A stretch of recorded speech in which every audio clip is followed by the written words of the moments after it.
Narito ang health tips para sa botohan upang masiguro ang ligtas at maayos na pagboto.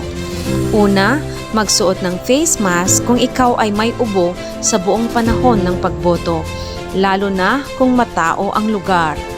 Pangalawa, magdala ng sariling alcohol o sanitizer at gamitin ito bago at pagkatapos bumoto. Pangatlo, panatilihin ang physical distancing. Manatili ng hindi bababa sa 1 metrong layo mula sa iba. Pang-apat, iwasang hawakan ng mukha, lalo na ang mata, ilong at bibig. Pang-lima, pumunta sa presinto ng maaga o sa oras na hindi matao upang makaiwas sa siksikan. Pang-anim, sundin ang mga patakaran at palatandaan sa loob ng voting center. Pang-pito, kung may sintomas ng sakit, makipag-ugnayan sa electoral board.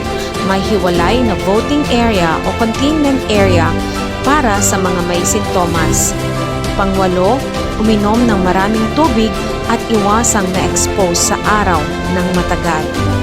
At ang panghuli, maging mahinahon at makipagtulungan sa mga opisyales ng botohan para maging matagumpay ang halalan 2025.